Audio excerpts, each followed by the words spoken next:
ব্যক্তিগত আজকে রাষ্ট্রপতির ইয়াতে আমাদের দাওয়াত ছিল। আমি যে রাষ্ট্রপতি এই সংবিধান থেকে আসছে, এই সংবিধান থেকে তো মাইনত বিপ্লব যেই দিনই 5ই আগস্ট হয়েছে ওই দিন এই সংবিধান শেষ, ওই দিনই রাষ্ট্রপতি শেষ। সুতরাং এখন উনার দপ্তর থেকে দাওয়াত আসবে এবং সেই দাওয়াতে আবার আমি যাব, এটা হচ্ছে আমার নিজের সাথে আমার নিজের আরেকটা প্রতারণা। সুতরাং আজকে যারা এই রাষ্ট্রপতির দাওয়াতে গিয়েছে, হয় তারা বিপ্লবে বিশ্বাস করে না, হয় তারা হচ্ছে এই সংবিধানে তারা মনে করে তাদের একটা স্টেক আছে। এখন সেই জায়গা থেকে দেখেন আমাদের যে সংবিধান প্রত্যেকটা জিনিসে সেলফ কনফ্লিক্টিং।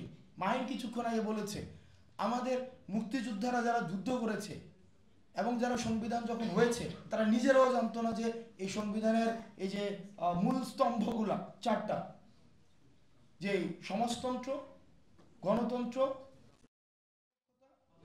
জাতীয়তাবাদ, মানে এটা একটার সাথে একটা একদম, এটা তো কোনো প্যারালাল কিছুই না, সাপ্লিমেন্টও করতেছে না, কমপ্লিমেন্টও করতেছে না, এটা হচ্ছে একটার সাথে একটা কন্ট্রাডিক্ট করছে এবং এটা এক ধরনের ইম্পোর্টেড। অর্থাৎ বাংলাদেশে আমি কিছুদিন এর গণপরিষদ করা হলো, আমি বিদেশে ঘুরতে গেলাম, আমি এই জনপদকে রিসার্চ করলাম না, এই জনপদের সাথে কথা বললাম না, এটা হচ্ছে আমি জাস্ট বিদেশ থেকে দিলাম এখানে ইম্পোর্ট করে দিলাম, সিম্পল। এটা প্রতারণা করা হয়েছে। এই প্রতারিত হয়েছে বলেই কিন্তু আমাদের 24-এর অবতারণা হয়েছে। কিন্তু খুবই দুঃখজনক, খুবই দুঃখজনক আমরা কেন যেন এই সংবিধানটাকে এটাকে সামনে রেখে আমাদের জাতি হিসেবে আমাদের লজ্জা নাই। যে সংবিধান রাজনীতিবিদদের রাজনীতি করার অধিকার কেড়ে নিয়েছে, যে সংবিধান লেখকদের লেখার স্বাধীনতা কেড়ে নিয়েছে, যে সংবিধান যারা হচ্ছে স্বাধীনভাবে চিন্তা করতে চায় তাদের মগজকে দখল করেছে, যে সংবিধান যারা যারা বাঁচতে চায় তাদের মেরুদণ্ডকে দাসখতের বিনিময়ে বিক্রি করে দিয়েছে, যেই বুদ্ধিজীবী স্বাধীনভাবে কথা বলতে চায় কিন্তু যেই সংবিধান ওই বুদ্ধিজীবীর জিহ্বাকে বন্ধ করে দিয়েছে। আমাদের দেখেছি এই 5ই আগস্ট পরবর্তী সময়ে কিছু কিছু রাজনীতিবিদদের এই সংবিধানের প্রতি এক ধরনের বিশাল মমত্ববোধ জেগে উঠেছে। এটা আমাদেরকে জাতি হিসেবে আমাদেরকে আবার প্রতারণার দিকে নিয়ে যাচ্ছে, আবার প্রতারণার পরিক্রমাটা আবার বৃদ্ধি করছে। আপনারা দেখেছেন যে আমাদের বিশ্ববিদ্যালয়ে একটা ক্লাব আছে, এটা ব্যান্ড পার্টির মতো একটা ক্লাব, ঢাকা বিশ্ববিদ্যালয় শিক্ষক সমিতি।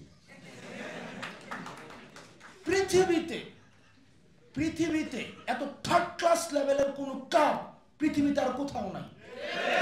ওই যে থাকে না স্পোর্টিং ক্লাব, এই ক্লাব সেই ক্লাব থাকে না, এই ক্লাবটার আপনি কার্যক্রম দেখবেন।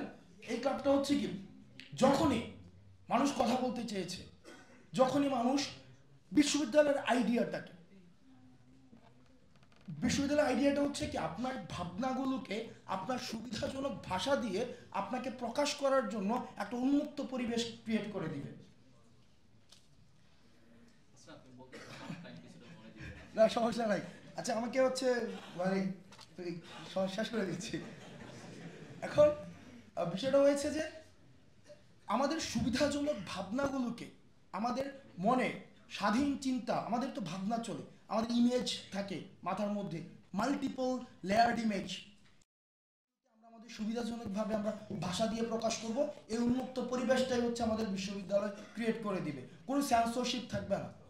কিন্তু আমরা দেখেছি যে আমাদের এই যে ঢাকা বিশ্ববিদ্যালয়ের শিক্ষক সমিতিকে কিছু হইছে না হইছে একটা ব্যানার নিয়ে দাঁড়ায় যেত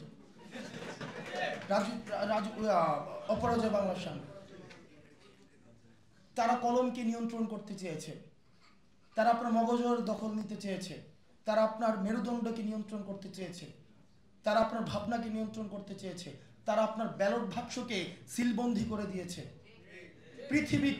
পৃথিবীতে আর কোনো সভ্যতা, কোনো জাতি, ইভেন জার্মানিতে যে নাৎসিরা ছিল তাদের মধ্যেও এই ক্যারেক্টারিস্টিক্সগুলো আপনারা পাবেন না, যে একই সাথে পরিবারগুলো নষ্ট হয়েছে, একই সাথে শিক্ষকরা নষ্ট হয়েছে, একই সাথে পৃথিবীর আর কোথাও নেই যেখানে গণভবনের যিনি মালিক এবং বাইতুল মুকাররমের খতিব একই সাথে দেশ ছেড়ে পালায়।